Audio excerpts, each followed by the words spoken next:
नमस्कार दोस्तों, स्वागत है अभी आप सभी का आज एक नया धमाकेदार सेशन में। यही विज्ञान शास्त्र पर मैं हूँ आपका होस्ट नीलव फ्रॉम आईआईटी दिल्ली। और हम एक सीरीज को कंटिन्यू कर रहे हैं, वो की है जनवरी अटेम्प्ट जेई मेंस का, जो 2025 का जनवरी अटेम्प्ट था, उसका चैप्टर वाइज सॉल्यूशन हम कर रहे हैं। हम लोग पहले हाइड्रोकार्बन्स कर चुके हैं, हेलो एल्केन्स कर चुके हैं, अल्कोहल फेनॉल्स कर चुके हैं, तो most important chapter in organic chemistry aldehyde and ketones भी कर चुके हैं। अब उसका एक एक्सटेंडेड पार्ट मैं भूल गया था, कार्बोक्सिलिक एसिड को उसमें कंटिन्यू करने के लिए। तो कार्बोक्सिलिक एसिड को मैं अलग से कर दे रहा हूँ, कोई दिक्कत नहीं। और इसके बाद आएगा बायोमोलिक्यूल्स और एमीन्स, ये दोनों आके ऑर्गेनिक केमिस्ट्री और जनरल ऑर्गेनिक केमिस्ट्री, ये सब करके मैं ऑर्गेनिक केमिस्ट्री खत्म कर दूंगा। और कल का वीडियो से मैं इनऑर्गेनिक भी स्टार्ट कर दे रहा हूँ, मतलब कोऑर्डिनेशन केमिस्ट्री से स्टार्ट होगा इनऑर्गेनिक केमिस्ट्री। और उसके बाद solid state, electrochemistry, atomic structure, ऐसे फिजिकल केमिस्ट्री भी कंटिन्यू हो जाएगा। तो आज का जो टॉपिक है वो है कार्बोक्सिलिक एसिड। अब कार्बोक्सिलिक एसिड में ज्यादा कुछ, मतलब ये एक बहुत ही छोटा चैप्टर है। अगर मतलब कार्बोक्सिलिक एसिड को एल्डिहाइड कीटोन से अलग करके देखो तो ये बहुत ही ज्यादा छोटा चैप्टर है। तो इसमें कुछ चीजें ध्यान रखना, जैसे कि कार्बोक्सिलिक एसिड में मतलब पीके कभी भी पूछ सकता है, या फिर acidic nature comparison, acidity comparison, acidity comparison, ये ध्यान से रखना कि एसिडिटी कंपैरिजन मतलब ये थोड़ा सा अच्छे से पढ़ लेना, क्योंकि इलेक्ट्रॉन डोनेटिंग ग्रुप कौन होता है, इलेक्ट्रॉन विथड्रॉइंग ग्रुप कौन होता है, ये तुम्हें जनरल ऑर्गेनिक केमिस्ट्री से ऐसे तो पता चल जाता है। मगर थोड़ा सा ध्यान से देख लेना कि कार्बोक्सिलिक एसिड में भी ये सब क्वेश्चंस पूछ सकते हैं, कोई दिक्कत नहीं। और थोड़ा सा ऑक्सीडेशन रिडक्शन का कॉन्सेप्ट भी, या फिर ये कार्बोक्सिलिक एसिड से मिक्स्ड क्वेश्चंस आता है। मतलब जब भी कोई, मतलब नेम रिएक्शन जितने भी है वो तो मैं कर ही दूंगा, वो कोई दिक्कत नहीं। जितने भी मिक्स्ड रिएजेंट्स है, रिएजेंट्स मिक्स करके दे सकता है, मतलब कोई सिक्वेंशियल रिएक्शन देगा, सिक्वेंशियल रिएक्शन में एक जो होगा उसमें से एक रिएक्शन कार्बोक्सिलिक एसिड का हो सकता है। तो हम लोग तीन ही क्वेश्चन है आज, ज्यादा क्वेश्चन नहीं है, तो तीन क्वेश्चन को डिटेल में कर लेते हैं। तो पहला जो क्वेश्चन है उसमें बोला है the compounds that produce carbon dioxide with aqueous sodium bicarbonate solution are. Sodium carbonate solution है। अब बोला क्या है, मतलब कोई कंपाउंड, मान लो कि कोई कंपाउंड है जिसके पास है RH। ये जो हाइड्रोजन होना चाहिए वो किस तरह होना चाहिए, वो मैं बात कर बताता हूँ। वो क्या होगा, that produce carbon dioxide with aqueous sodium carbonate. ये NaHCO3 के साथ रिएक्ट कर रहा है, और रिएक्ट करने के बाद वाटर निकलेगा और कार्बन डाइऑक्साइड निकलेगा। कार्बन डाइऑक्साइड निकल रहा है, और वाटर कैसे निकलेगा, वाटर इधर से एक ऑक्सीजन लेगा और दोनों हाइड्रोजन, मतलब इसके, और ये वाटर निकलने के लिए इसके साथ क्या आना पड़ेगा, एक हाइड्रोजन का आना पड़ेगा। और ये हाइड्रोजन अगर, और सोडियम, अब सुनो ध्यान से देखना, सोडियम बाइकार्बोनेट है क्या, ये एक बेस है, ठीक है। ये एक नॉर्मली बेस है। ये एक हल्का सा, मतलब तो उतना ज्यादा स्ट्रांग भी नहीं है, उतना ज्यादा वीक भी नहीं है, ये बेस है। तो ये जो बेस क्या करेगा, ये बेस लगभग एसिडिक हाइड्रोजन पकड़ेगा। पहले रिएक्शन को समझो, क्वेश्चन तो हो ही जाएगा। ये बेस जब हाइड्रोजन को पकड़ेगा, वो हाइड्रोजन एसिडिक होना चाहिए। वो हाइड्रोजन को जब पकड़ेगा, वो हाइड्रोजन HCO3 माइनस है ना, HCO3 माइनस क्या है, Na प्लस और HCO3 माइनस। अब HCO3 माइनस को अगर ब्रेक करोगे तो इधर से कार्बन डाइऑक्साइड आएगा, और क्या आएगा, OH माइनस। और ये OH माइनस ही क्या करेगा, एक H प्लस को लेके ये दोनों मिलके ये वाटर प्रोड्यूस करेगा, कोई दिक्कत नहीं। अब मुझे पता है कि ये कार्बन डाइऑक्साइड कब प्रोड्यूस होगा, जब सोडियम बाइकार्बोनेट एक हाइड्रोजन को पकड़ लेगा। तो ये हाइड्रोजन एसिडिक होना चाहिए। तो ये जो पांच कंपाउंड दिया है, इस पांच कंपाउंड में देख लो कौन एसिडिक है कौन नॉन एसिडिक है, पता चल जाएगा। अब देखो, एसिडिक नॉन एसिडिक देखने के लिए पहले जो है, पहले है कार्बोक्सिलिक एसिड। कार्बोक्सिलिक एसिड का ये बेंजोइक एसिड है, सीधी बात बोलूं तो। बेंजोइक एसिड का एसिडिक नेचर आपका अच्छा खासा है, ये हाइड्रोजन का स्ट्रक कर देगा, ये हाइड्रोजन प्रोड्यूस कर देगा। ये फेनॉल है। फेनॉल क्या करेगा, फेनॉल, तुम्हें लग रहा है कि फेनॉक्साइड आयन देगा, कोई दिक्कत नहीं। और ये पिक्रिक एसिड है, पिक्रिक एसिड। पिक्रिक एसिड क्या है, ये है पिक्रिक एसिड, जिसका फिनॉल के अ, फिनॉल का ऑर्थो पोजीशन और पैरा पोजीशन में अगर नाइट्रो ग्रुप अटैच्ड हो, तो क्या करेगा, ये फिनॉल का नाइट्रो ग्रुप अटैच करके, ये इलेक्ट्रॉन विथड्रॉइंग ग्रुप है। ये इतना ज्यादा इलेक्ट्रॉन ग्रुप है, ये मत सोचना कि OH और NO2 में SIR इफेक्ट लगता है। हाइड्रोक्सिल ग्रुप में तुम्हारा SIR इफेक्ट नहीं लगता है। तो NO2 ग्रुप इतना ज्यादा इलेक्ट्रॉन विथड्रॉइंग ग्रुप है, इतना ज्यादा इलेक्ट्रॉन विथड्रॉइंग ग्रुप है, तो ये क्या करता है, मतलब जब ये हाइड्रोजन छोड़ेगा, हाइड्रोजन छोड़ के जब फेनॉक्साइड आयन बनता है O-, ये ऑक्सीजन का नेगेटिव चार्ज को पूरा कंपाउंड में फैला देता है। इसलिए पिक्रिक एसिड बहुत ज्यादा एसिडिक है और इसका पीएच वैल्यू लगभग 1.1 से 2 के बीच में रहता है, ऐसे कुछ रहता है, मुझे एग्जैक्ट डेटा वैल्यू याद नहीं है, ऐसे ही कुछ रहता है। और हाँ, अब ये क्या करते हैं, इधर से भी हाइड्रोजन एब्स्ट्रैक्ट हो सकता है, CO- है। अब तुम बोलोगे इधर से तो हो सकता है, ठीक है, ये O- आ गया और OCH3 हो गया। अब देखो, पहले बात तो लग रहा है सभी से हो जाएगा, कोई दिक्कत नहीं, मगर वो होने के बाद स्टेबल भी तो होना चाहिए। अगर कंपाउंड स्टेबल ही ना हो, वो हाइड्रोजन कैसे छोड़ेगा? तो हाइड्रोजन को स्टेबल होने के लिए पहली बात तो वो जो बेस बन रहा है, कॉन्जुगेट बेस बन रहा है, वो स्टेबल होना चाहिए। अगर मैं पहले वाला में देखूं, बेंजोइक एसिड स्टेबल हो जाएगा, कोई दिक्कत नहीं, क्योंकि वो नाम से ही एसिड है, बेंजोइक एसिड नाम से एसिड है, वो छोड़ने के लिए बना है, उस कंपाउंड को बनाया ही ऐसे गया है कि वो हाइड्रोजन को छोड़ेगा, वो प्रोटॉन को छोड़ेगा, वो एसिडिक नेचर शो करेगा। तो जितना भी, जिसके भी नाम में एसिड है ना, वो तो पक्का छोड़ेगा। मतलब ये बेंजोइक एसिड तो छोड़ रहा है, मतलब ए इज द करेक्ट ऑप्शन। उसके बाद फेनॉल है।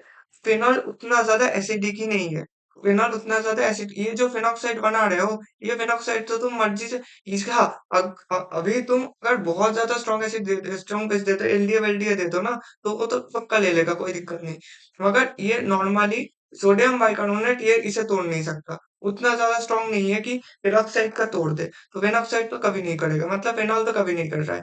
अब पिक्रिक एसिड, पिक्रिक एसिड 1 से 2, ये सल्फ्यूरिक एसिड, हाइड्रोक्लोरिक एसिड इसका जैसा होता है, उसका पीएच वैल्यू। तो हाइड्रो सल्फ्यूरिक एसिड मतलब इतना ज्यादा हाइड्रोजन छोड़ता है और इतना ज्यादा एसिडिक नेचर का भी है। तो इतना ज्यादा अगर एसिडिक नेचर का है तो पक्का छोड़ रहा है, क्योंकि इसका नाम में एसिड है, तो ये तो पक्का छोड़ रहा है। अब देखो, डी ऑप्शन कुछ बच्चे को लगा, अब देखो ए और सी तो करेक्ट ऑप्शन हो रहा है, मतलब ये दोनों तो खत्म हो गया। अब या फिर 1 होगा या फिर 3 होगा।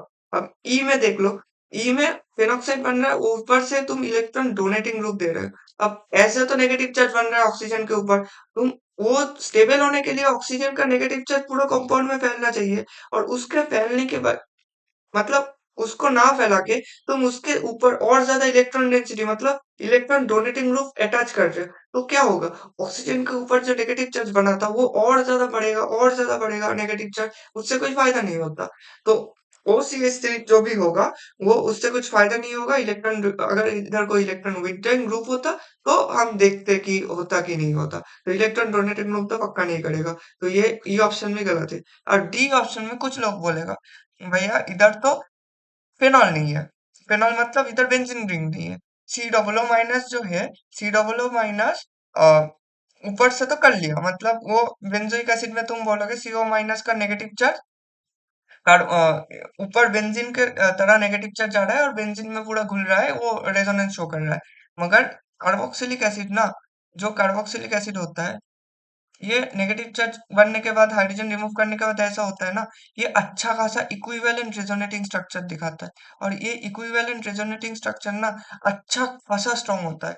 इसके वजह से क्या होता है, जो ये तुम लोगों का बना, ये बेंजोइक एसिड बना, ये काफी ज्यादा स्टेबल है, तो ये प्रोटॉन छोड़ सकता है, ये प्रोटॉन छोड़ सकता है, इसलिए जो बेंजोइक एसिड है, बेंजोइक एसिड या ये कार्बोक्सिलिक एसिड मान लो, नाम में एसिड है, तो ये पक्का छोड़ेगा कार्बन, मतलब हाइड्रोजन छोड़ेगा, तो ये भी छोड़ रहा है। तो करेक्ट ऑप्शन जो होगा वो होगा A, C एंड D।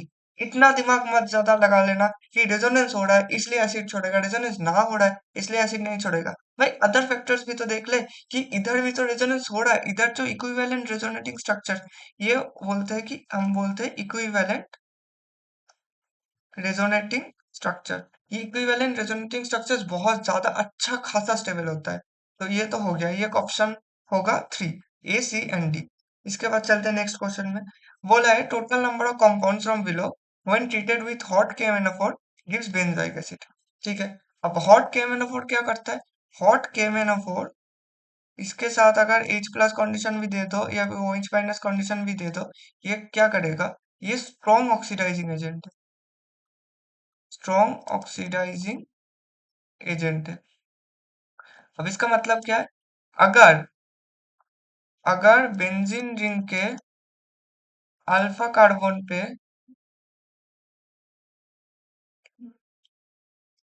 एक भी हाइड्रोजन हो, तो वो उसे ऑक्सीडाइज कर देगा। तो वो उसे ऑक्सीडाइज कर देगा। ऑक्सीडाइज करके मतलब CH3 ग्रुप को COOH बना देगा। वो COOH बना देगा।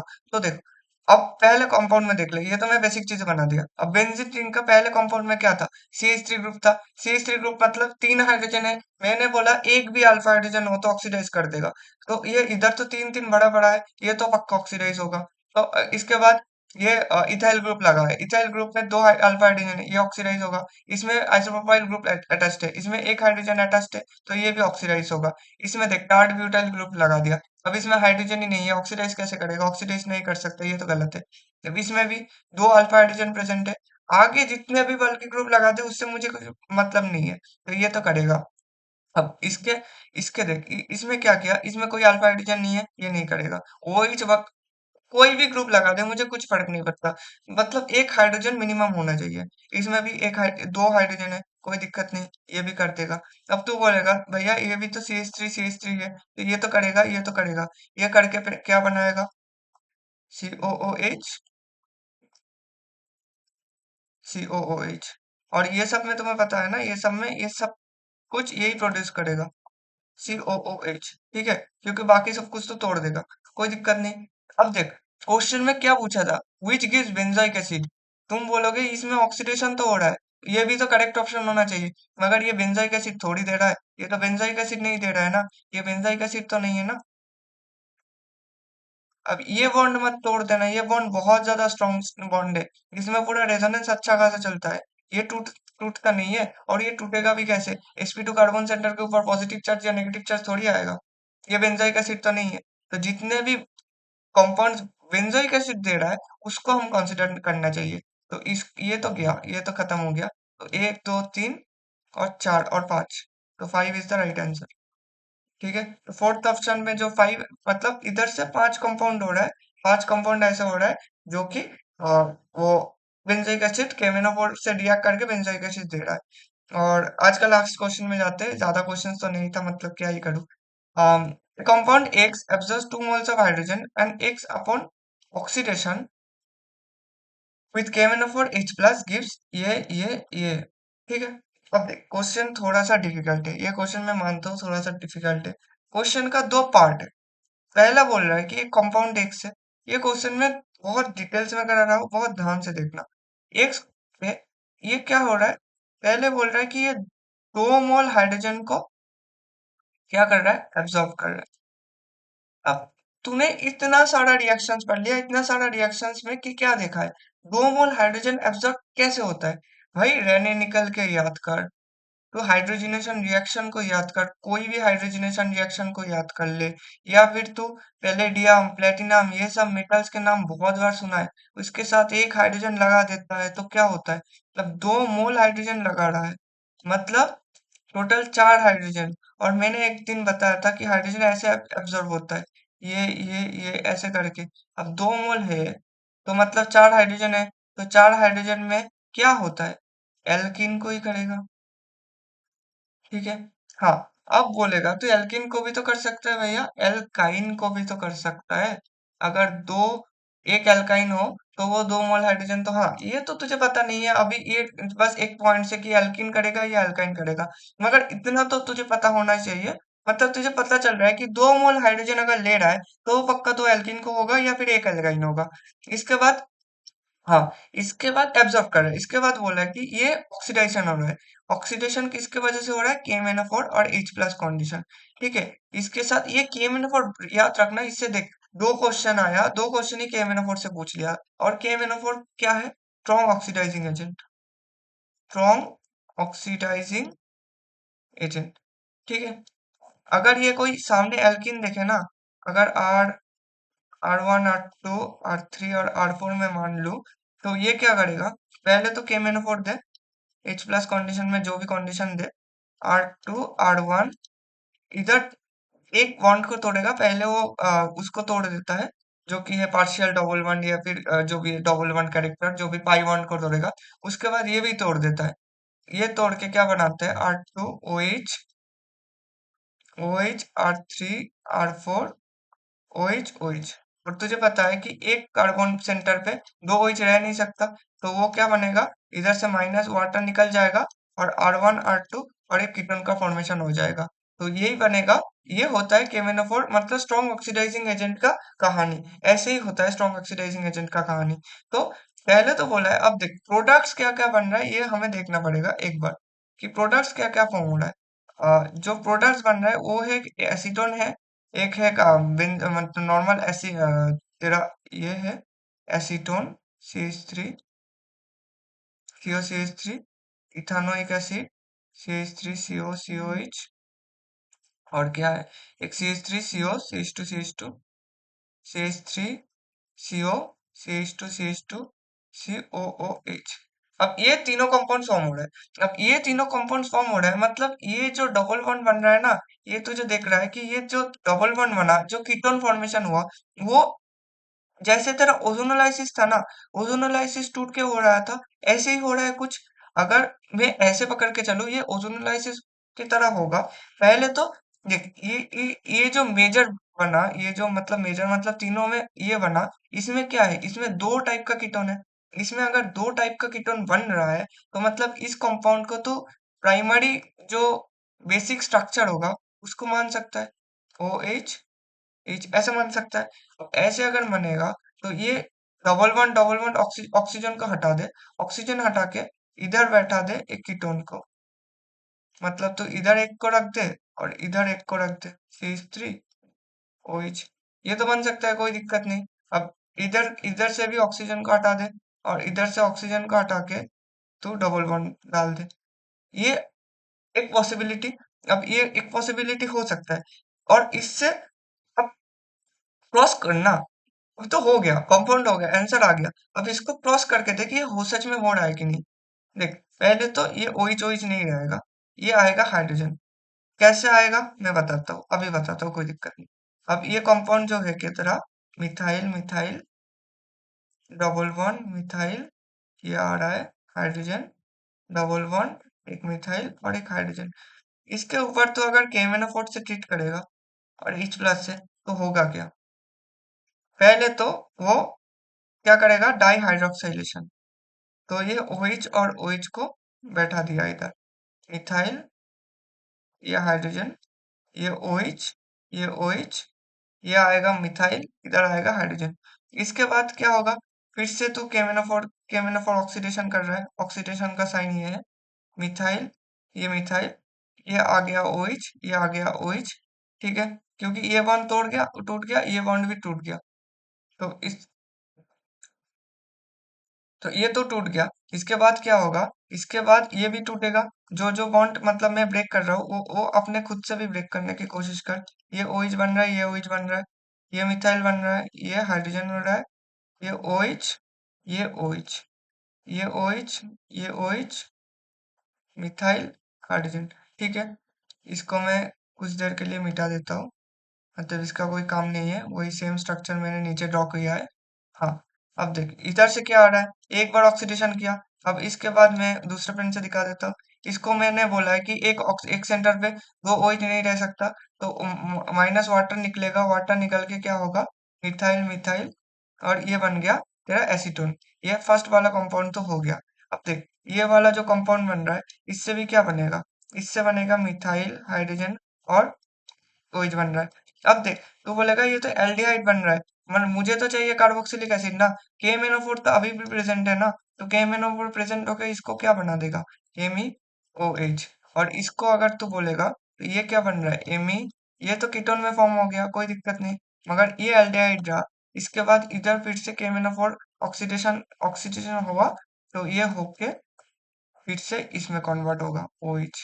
तो इसलिए मैंने हाइड्रोजन को लगाया था OH को छोड़ के, मतलब इधर जो OH था उसको मैंने कन्वर्ट किया हाइड्रोजन में। तो यही था। KMnO4 ऑक्सीडेशन बहुत ज्यादा स्ट्रांग होता है, ये याद रख लेना। KMnO4 का के ऑक्सीडेशन करने का तरीका, ये स्ट्रॉन्ग ऑक्सीडाइजिंग एजेंट है। ये बहुत ज्यादा, ये सोचता नहीं है सिग्मा बॉन्ड तोड़ने से पहले, स्ट्रॉन्ग ऑक्सीडाइजिंग एजेंट है, ये याद रख लेना। तो इतना ही था, 3 क्वेश्चन ही था, ज्यादा क्वेश्चन आज नहीं था। मतलब नेक्स्ट जो चैप्टर आएगा एमिन्स, उसमें तो करीब 10-15 क्वेश्चन है, उसमें तो कर लेंगे। तो इसमें तो देख तीन ही क्वेश्चन था, एक था केमेनोफोर वाला, ये तो था, और ये भी था। ये मतलब पूछा था कि सोडियम हाइड्रोक्साइड पूछेगा कि नहीं, तो वही था। एक तेरा हो रहा है केमेनोफोर, सॉरी, केमेनोफोर पढ़ लेना, केमेनोफोर का ऑक्सीडेशन। और मतलब ऑक्सीडेशन कब हो रहा है, जैसे कि उसमें था कि अल्फा हाइड्रोजन होने से, अल्फा हाइड्रोजन होने से ऑक्सीडेशन होता है। अब ये ना कॉन्सेप्ट के ऊपर बेसिस होता है, मतलब ये चीज तुझे पता होना चाहिए, नहीं तो सवाल नहीं बनेगा ये चीज सवाल। और कार्बोक्सिलिक एसिड से ज्यादा कुछ पढ़ने का, हाँ, नेम रिएक्शंस पढ़ लेना, वो तो पढ़ना ही पढ़ना है। नेम रिएक्शंस पढ़ लेना, उसका कोई दिक्कत नहीं है, उसको वो तो मतलब हर चीज का सॉल्यूशन है कि नेम रिएक्शंस पढ़ लो, हो जाएगा सब कुछ। और उसके बाद, हाँ, देख सेम वीडियोस तो आ रहा है, मतलब ज्यादा बच्चे नहीं देख रहे हैं, मुझे भी पता है, मतलब व्यूज तो उतना ही, तुझे भी पता है व्यूज कितना आ रहा है कि 15-20 जो जितना भी आया, मतलब 20-25 व्यूज जितना भी आ रहा है, मगर वीडियोस देखो। और क्या ही बोलूं कि हर एक वीडियो तो आ रहा है, और ये मार्च के अंदर मैं हर एक चैप्टर कवर कर दूंगा, हर एक चैप्टर कवर हो जाएगा। और ये सीरीज मैं क्यों कंटिन्यू कर रहा हूँ, क्योंकि तुझे जो अप्रैल अटेम्प्ट में तू बैठ रहा है ना, उसमें तुझे पता होना चाहिए कि किस तरह के क्वेश्चंस आता है, किस तरह की क्वेश्चंस आता है, क्वेश्चंस आता है, ये तुझे पता चलना चाहिए। तो इसलिए करो, मतलब इसलिए ना चैप्टर वाइज सॉल्यूशन करना बहुत ज्यादा इम्पोर्टेंट है। मतलब एक जो करेगा, मतलब एक शिफ्ट का तो हर एक क्वेश्चंस कर लेगा, कोई दिक्कत नहीं। मगर जब तू एग्जाम देने जा रहा है ना, इतना प्रिपेयर करके जा। तुझे तुझे पता है कि तुझे कैसे अटेम्प्ट सॉल्व करना है, मतलब चैप्टर वाइज करके जा, हर एक चैप्टर को अच्छे से रिवाइज कर। एक साथ पूरा केमिस्ट्री रिवाइज नहीं होता, हर एक चैप्टर को तोड़। एक दिन बैठना, एक दिन बैठ के ऑर्गेनिक का ये 3-4 चैप्टर्स निपटा दे, या फिर 2-3 चैप्टर्स करके एक एक दिन निपटा दे। क्या ही करना है, वन शॉट वीडियो हर एक का मैं अपलोड कर दिया हूँ। यूट्यूब में भी इतना सारा एकेडमीज खुला है, इतना सारा मटेरियल्स अवेलेबल है, तो अगर पढ़ना चाहता है तो कहीं से भी पढ़ सकता है, कोई दिक्कत नहीं। तो यूट्यूब में मैं तो खुद, मेरा मैं हाइड्रोकार्बन्स का, हेलो एल्केन्स का, एमीन्स का, तेरा अल्कोहल फेनॉल्स का, ये 4-5 वीडियोस तो मैं खुद वन शॉट वीडियो, इसमें से 10-15 जो भी नेम रिएक्शंस था, और एक 50 नेम रिएक्शंस बोल के भी मैं एक वीडियो अपलोड कर दिया हूँ, जिसमें 50 नेम रिएक्शन इंपॉर्टेंट है जो कि जेई नीट के लिए है, वो देख लेना। और आज का वीडियो के लिए इतना ही था, और वीडियो को ज्यादा से ज्यादा शेयर कर तो मुझे भी अच्छा लगता है। और सबसे ज्यादा मैं बोलता हूँ, उससे मुझे कोई फायदा नहीं होता है, मगर मैं थोड़ा मोटिवेटेड हो जाता हूँ। बस एक बार कमेंट कर देना, अगर वीडियो अच्छा लगा तो अच्छा कमेंट करना, कोई दिक्कत नहीं। अगर वीडियो बुरे लगा तो क्या इम्प्रूव कर सकता हूँ, या फिर क्या दिक्कत हो रहा है, ये तो अच्छे से बताना, मतलब मुझे बहुत सही लगता है कि अगर कोई नेगेटिव कमेंट भी करे तो मैं उसे इम्प्रूव कर सकता हूँ। और बाकी अगर भरोसा रखता है तो जो जो करा रहा हूँ उसे देखते जा, कुछ फायदा कुछ बेनिफिट तो हो ही जाएगा। तो अ, आज का वीडियो के लिए इतना ही था। अच्छे से तैयारी कर ले, और ये जो बैच है ना, इस बैच को पाने के लिए तैयारी कर ले, वो आईआईटी दिल्ली का ही बैच है। तो जितना ज्यादा मेहनत करेगा उतना ज्यादा अच्छा आईआईटी मिलेगा, उतना ज्यादा फेस्ट अच्छे से देख पाएगा। क्योंकि वही होता है कि हाँ, अब मर्जी होता है, क्योंकि किसी को नॉर्थ इंडिया जाना होता है, किसी को साउथ इंडिया जाना होता है। मगर जब तेरे पास ना सारे आईआईटीज का ऑप्शन आ जाता है ना, तब मजे ही आ जाता है कि अब तो भाई, अब कुछ मजे तो है कि अब मैं सारे आईआईटीज को चूज कर सकता हूँ, तो उसमें ना अलग खुशी मिलता है।